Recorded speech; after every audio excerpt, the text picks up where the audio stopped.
Alright, so this topic is going to be about prisons in the shit hit the fan scenario. You know, what's going to happen to all the people that are incarcerated in this country?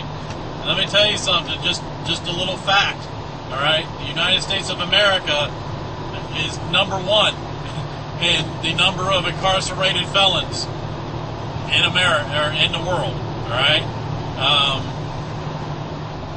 We have the biggest prison system in the world. Okay, now obviously there are different states, there's different prisons and everything else. Some states have a lot more prisons than other states. Alright, but what's going to happen is shit hit the fan? Well, in all honesty, I mean, I really don't know. But I can put two and two together and tell you for one thing, alright?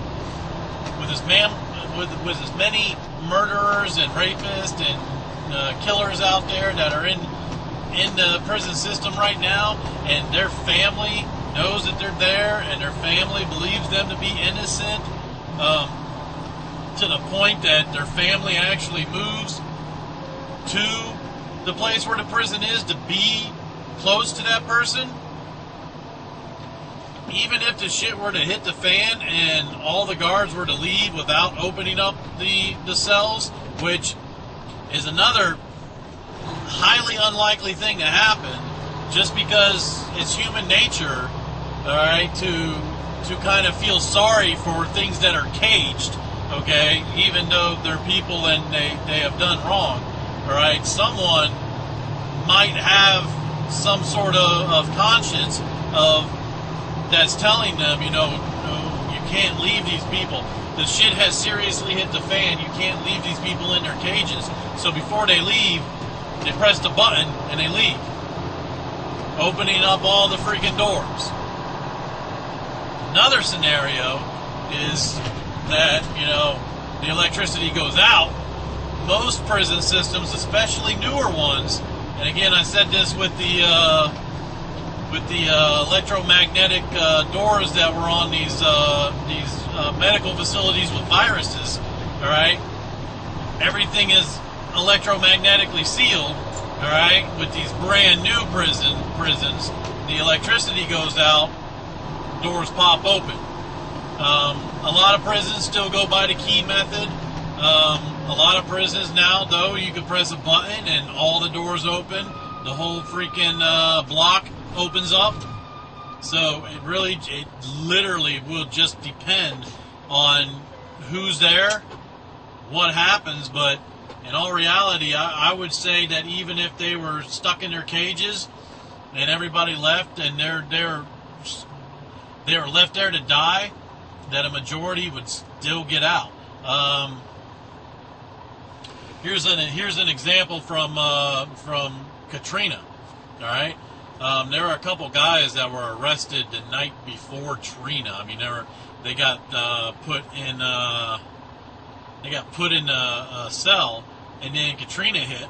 All the officers left. They left them there. You know, I mean, the last thing was said was, "Oh, we'll be back tomorrow." Okay, the Katrina will go. You know, the hurricane will go through, and then blah blah blah this, and we'll be back. Well, you know, it was like 3 days later, and no one had come back. You know, the place was flooding, okay, and everything else. Well, a couple of the prisoners actually got out of their cage. They got out of their cage. They broke open the cage. All right, again, prisoners are the most inventive, creative people in the world. You have no clue. When you're in a cell like that, put away from everybody else, what your mind will think of. The things that you can do, they can build weapons out of nothing. All right, out of freaking soap, they build weapons. All right, so they can sit there and come up with a plan. All right, of how to get out, and that's exactly what these guys in Katrina did. All right, they were stuck in their cells, and then granted, it wasn't an actual prison. It was just a freaking police station jail, all right? But there was like, I don't know, I think there's like 17 people or something like that, and only 3 stayed. They were too afraid to go. They were like, no, you know, because they weren't career criminals, Okay, so the fact of the matter is that, you know, they got caught for jaywalking or something like that, or just public drunkenness. They're like, I'm not going to ruin my entire life by escaping from prison. So they decided to stay, and they almost died, but they survived. But the guys that got out of their cage, as soon as they got out of their cage, they opened up other cages and gave everybody an option. They opened up everybody's cages and said, come on, let's go. And the ones, there's only a couple of them that stayed. Now, again, with that, too, is what's left behind in a prison, what's left behind at a police station when everybody leaves. Guns, weapons, ammunition. All right?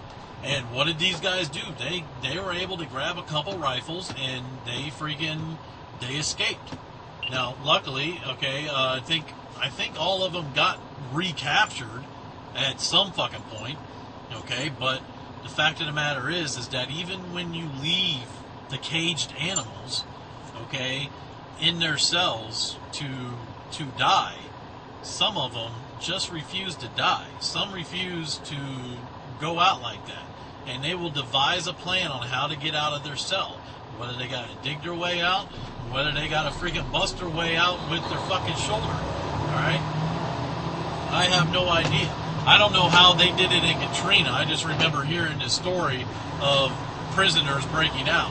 Now, anybody else that's heard stories like this, go ahead and make a comment below. Send me a message, tell me those stories, because I'd love to keep on going with this, because I actually think the possibility, as many prisons that are around America, this could be a serious problem. All right? It's bad enough, okay, everybody's going to be trying to kill everybody. What we don't need is a lot of people who have already killed people. All right? What we don't need is people who have already raped people. And when there is no emergency response at all, what do you think those people are going to do? You think those people are all of a sudden going to be like, praise Jesus, I'm free, I'm going to go the good route? This is exactly what they hope for. This is exactly what they want. They want a world like this where they can do whatever the fuck they want and get away with it and not freaking have to answer to anybody except for maybe the barrel of a gun. But they're not thinking that. So just a quick, not really quick. I mean, it's already almost 8 minutes, but just something that kind of struck me as I drove by a prison just back there, and I just kind of figured I'd make this video because, out of all the things that people talk about shit hit the fan, I don't think anybody's ever talked about prisoners being let go or prisoners just escaping. All right. And again, like I said, there's different aspects to that. It could be a guard who just feels sorry for him, presses the button and opens up all the doors, or they could just escape themselves. Or it could be a family member that breaks into prison and opens up all the doors for everybody, after the fact. It just depends. But I wouldn't tread lightly on this, because even in Katrina, one of the shit hit the fan situations for New Orleans, and there were a bunch of prisoners that were let go, and I know eventually they were caught, but for a while, that's exactly what they did. They went out and they committed crimes immediately. They committed crimes. They got rearrested, but in a shit hit the fan situation where it's a whole nation, nobody's going to rearrest these people.